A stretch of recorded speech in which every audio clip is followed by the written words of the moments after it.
atau enggak, kita melakukan investasi atau enggak, itu berdasarkan apa aja sih? Nah, di sini ada 5 metode kunci yang biasanya digunakan untuk memberi peringkat proyek dan memutuskan apakah proyek itu akan diterima atau tidak untuk dimasukkan ke dalam anggaran modal. Yang pertama yaitu kita hitung, buyback period-nya. Kemudian kita, hitung juga tentang pemulihan, yang terdiskontokan, yaitu discounted payback period, kemudian, nilai sekarang bersih atau net present value, kemudian tingkat pengembalian internal atau IRR, dan tingkat pengembalian internal yang dimodifikasikan atau MIRR. Nanti kita akan hitung satu-satu nih semuanya, bagaimana cara menghitung, komponen-komponen ini. Nah, tapi untuk pertemuan ini kita akan hitung, 2 komponen pertama dulu, yaitu bagaimana menghitung payback period dan juga bagaimana untuk menghitung discounted payback period. Untuk yang NPV, IRR, dan MIRR itu nanti akan kita bahas minggu depan gitu ya, slide selanjutnya.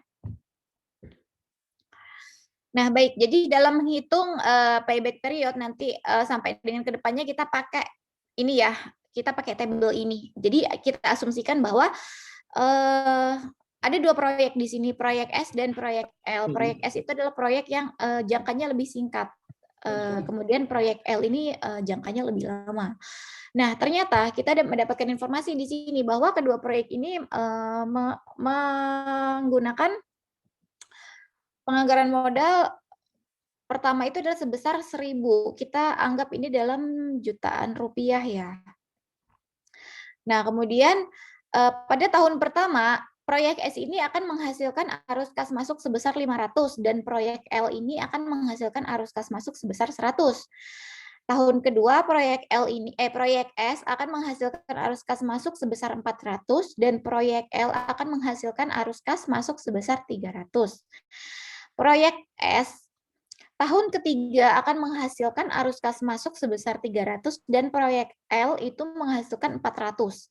Sedangkan pada tahun keempat proyek S ini akan menghasilkan arus kas 100 dan proyek L ini akan menghasilkan arus kas 600. Jadi apabila kita lihat dari karakteristik dua proyek ini ya, proyek S dan proyek L ini, bahwa memang arus kas yang diberikan atas dua proyek ini, perbedaannya adalah proyek S ini dia memberikan arus kas lebih banyak di awal, kemudian lama-lama akan menyusut. Sedangkan proyek L ini dia, prosesnya itu, lebih agak lama ya. Jadi dia memberikan, arus kas masuk yang lebih besar itu ketika sudah memang, tahun-tahun yang, lanjut gitu.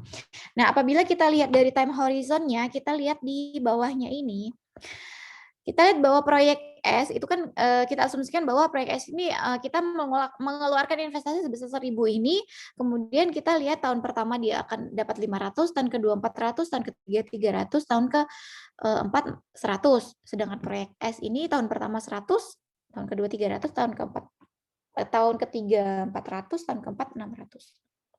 Nah, ini, ketika kita bagi, berdasarkan time horizon-nya. Nah, kita ingin hitung nih, antara kedua proyek ini kira-kira payback period yang paling cepat ini yang mana? Antara proyek S dan proyek L ini pengembalian investasi atau pengembalian modal yang telah dilakukan oleh perusahaan itu kira-kira, paling cepat di antara proyek ini yang proyek yang mana? Gitu. Slide selanjutnya. Nah, kita hitung, apa sih sebenarnya payback period itu? Payback period atau bahasa Indonesianya periode pemulihan, itu didefinisikan sebagai ekspektasi jumlah tahun yang diperlukan untuk menutup investasi awal. Payback period ini dapat diartikan sebagai pengembalian modal investasi dalam jangka waktu tertentu atau berapa jumlah tahun yang dibutuhkan guna mengembalikan nilai investasi semula. Jadi kita butuh waktu berapa tahun agar modal kita tuh balik gitu, agar kita balik modal tuh butuh waktu berapa tahun. Rumusnya apa sih payback period itu? Rumusnya adalah tahun sebelum penutupan penuh ditambah biaya yang belum ditutupi pada awal tahun dibagi arus kas selama tahun berjalan. Apabila kita lihat time horizon-nya, yuk kita lihat slide yang atas tadi lagi. Nah, tadi kan rumusnya itu kan tahun sebelum penutupan penuh. Kita lihat di sini proyek S dulu ya. Proyek S dulu Proyek S itu kan tahun pertama itu menghasilkan cash flow arus kas masuk sebesar 500. Sedangkan arus kas tahun kedua itu arus kas masuk sebesar 400. Itu kan berarti sudah 900 yang dihasilkan dari proyek S dalam rentang 2 tahun pertama. Nah, tahun ketiga baru menghasilkan 300. Berarti tahun sebelum penutupan penuh, berarti tahun sebelum tahun ketiga itu kan tahun sebelum kan tahun ketiga ini sudah penutupan penuh nih, berarti sudah balik modal nih di tahun ketiga karena proyeksinya akan menghasilkan arus kas sebesar 300. Berarti tahun ketiga itu akan balik modal si perusahaan ini. Nah, kemudian cara hitungnya adalah berarti tahun sebelum penutupan penuh itu kan berarti di tahun kedua, tahun sebelumnya. Tahun kedua ya, kita masukkan ke dalam rumus. Kalian kalau bisa sambil nyatet ya. Dicoba diambil dulu buku catatannya, jadi biar enak ngitungnya. Diambil dulu buku catatannya.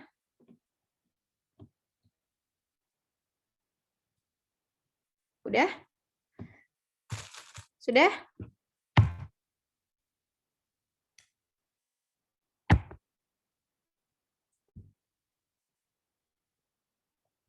Sudah belum? Sudah diambil buku catatannya, saya lihat satu-satu ya, ini ya. Sudah, Miss. Oke, kalau sudah masukkan rumusnya, berarti 2 itu masuk ke dalam tahun sebelum penutupan penuh. Tahun kedua ya, nih tahun kedua. Karena dia belum, di sini 900 juta, masih ada sisa 100 juta yang belum terbayarkan dan akan terbayarkan di tahun ketiga. Gitu. Nah, kemudian ditambah biaya yang belum ditutupi pada awal tahun. Biayanya berapa? Biayanya kan kurang 100 juta nih. Di awal tahun ini kan kita asumsikan kita mendapatkan arus kas ini kan pada akhir tahun. Nah, di awal tahun ketiga ini kan kita masih ada 100 juta lagi yang belum terpenuhi kayak gitu. Kita tulis di situ 100 juta di atasnya. Di 2 plus 100 juta dibagi arus kas selama tahun berjalan. Arus kas selama tahun berjalan. Arus kas selama tahun berjalan berarti arus kas tahun ketiga. Tulis 300. Berarti 2 ditambah dalam kurung 100 dibagi 300. 100 dibagi 300 berapa?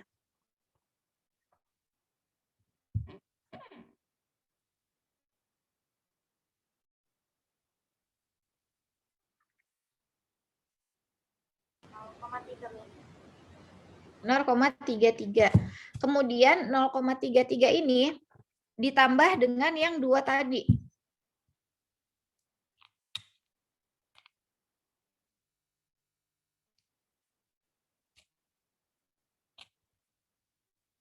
Berapa hasilnya?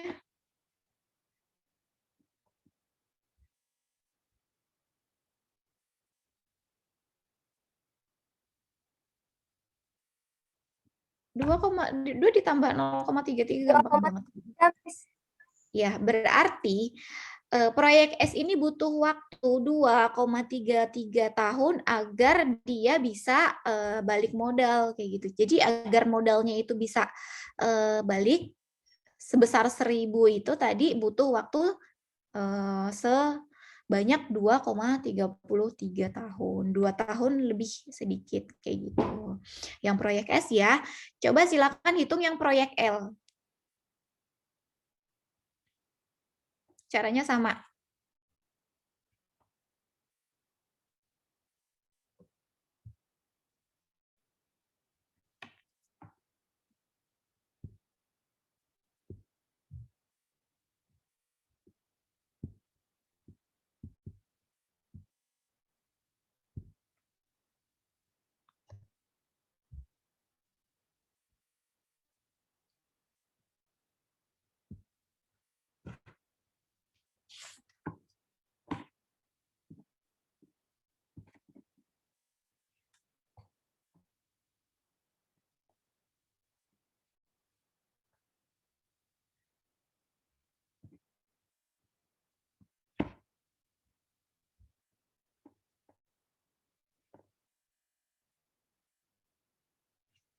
Ketemu nggak? 3,16 bukan, Miss? Ada yang lain? 2,25 bukan, Miss? Ada yang lain? 2,25, Miss. Coba kita hitung bareng-bareng ya. Berarti di situ tahun sebelum penutupan penuhnya berapa? 3. 3. Kemudian biaya yang belum ditutupi pada awal tahun berapa? Oh iya, 200 ya, Miss? Iya. Tadi 100.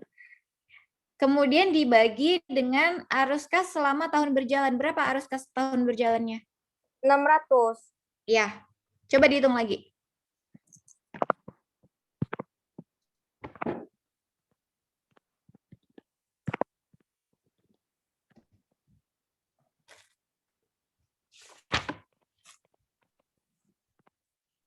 Tiga 3,33 ya, Miss?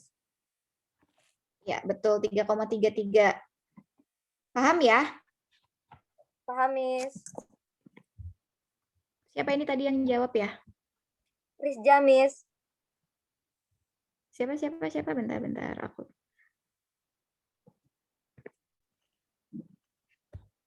Rizja. Oke. Terima kasih ya.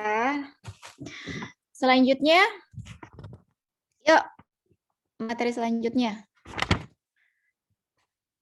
Nah, ini tadi kan payback period. Kalau ini discounted payback period. Jadi perbedaannya sebenarnya sama aja.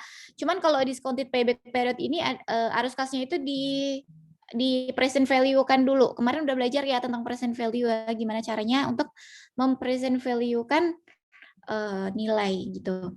Nah, discounted payback period itu merupakan perhitungan periode balik modal investasi dengan menggunakan pendekatan time value of money. Jadi untuk menghitung nilai sekarang.